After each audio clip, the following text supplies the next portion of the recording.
obviously we got him a running foot. He's ran a couple 5K races. I did one last year. Was planning on doing one this year, but got busy. Yeah. So he can go out and run. He wakeboards. He works a full-time job. He's on his feet a lot, every single day. He's got to have a leg that that has a lot of motion, has a lot of energy return, because if he didn't, if he were to walk around on a rubber foot all day long, he'd be so tired by the end of the day. It takes him, with the carbon fiber feet, about 30% more energy than it takes you or I to walk. With the above knee FTs, it takes about 50% more energy. So times that by your daily activity, you see you get pretty tired too. So you work a full-time job and you walk around, you're going to get tired.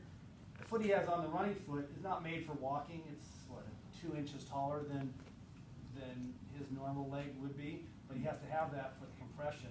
Just take a couple, you can watch how much that compresses. If he were to run, put all his weight on it, it compresses even more. Yeah, it feels like you're on your tiptoes all day. I bet you have really strong. I've got some really cool videos. Awesome. Not a lot of space.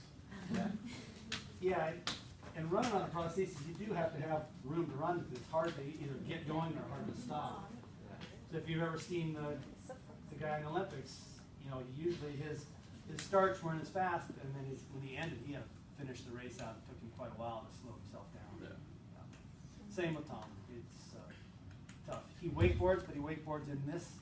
In that foot. In this foot. He does wear a knee brace. Pull that up. He has to wear a knee brace. He doesn't have the ligaments in his knee for the strength, and he has a very short residual limb, so he doesn't have any real control without having a knee brace on. He can get by without it, but you get pretty sore, right? Yeah, without the knee brace, it starts to flop a lot because, well, especially in the water, your leg gets really small inside there. Just all the fluids are gone.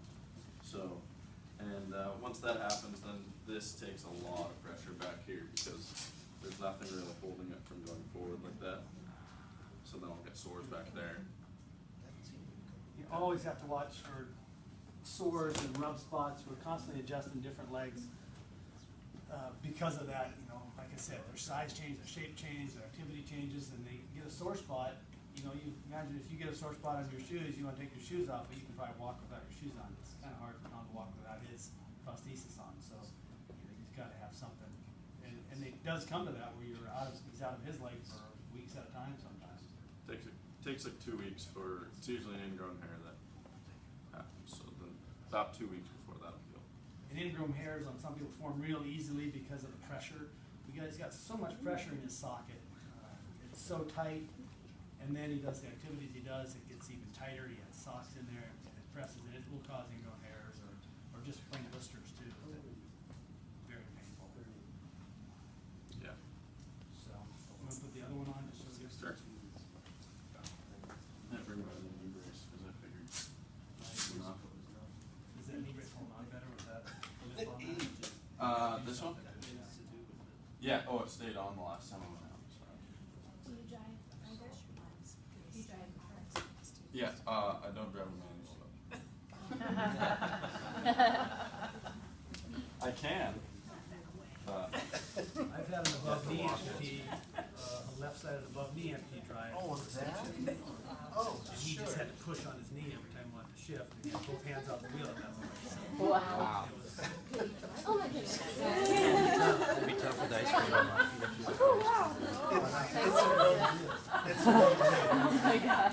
It's a rotating separate piece that I actually yeah, went so you can see how much motion is in that foot when he walks. You can actually see it. The running leg, you don't see it as much unless he's at a full run and a sprint, because it takes a lot to bend these because it needs to be very strong and very stiff. This one here, more natural gait. They have a video of this foot, somebody that's way over the weight limit standing on it, and it's bent. I think they're standing on their